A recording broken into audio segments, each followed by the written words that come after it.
Yeah, well, fundamentally, we're trying to make the point that the Trump administration, Kristi Noem, Donald Trump, they don't know how to tell the difference between the good guys and the bad guys. That was the point.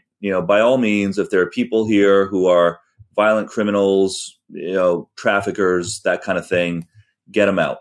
But of course, that's not what the Trump administration is doing. The vast majority of what they've been doing is locking up and deporting honest, hardworking people, children, U.S. citizens, people, all to hit this arbitrary target, this quota that Stephen Miller has sent of trying to deport 3,000 people a day.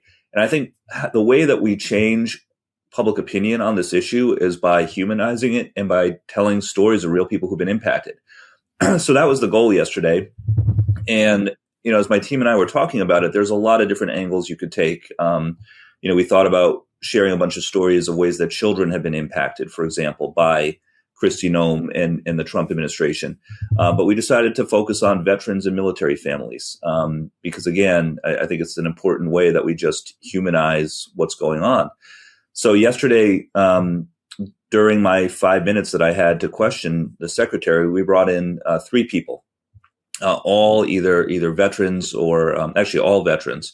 The first was a man named Sejun Park, who is a Army veteran, combat veteran, was shot twice for our country in Panama in 1989. Like many military veterans, he struggled afterwards with some PTSD and substance abuse. He had some minor offenses on his record, but has been clean and sober for over a decade. She just deported him to Korea, a country that he hasn't lived in since he was 9 years old. Jim, who you'll hear from in a second, combat veteran, real American patriot.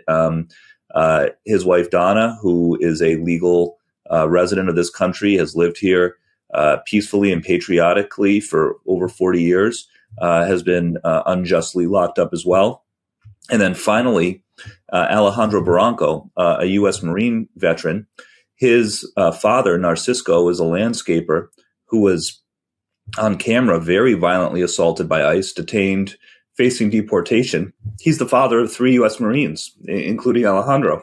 So our goal was to just make Secretary Noem come face to face with the human consequences of what she's doing in hopes of helping these 3 individuals with their cases, but also making the wider point that the administration is not doing a good enough job separating the good guys from the bad guys and focusing immigration enforcement in the way that they really should.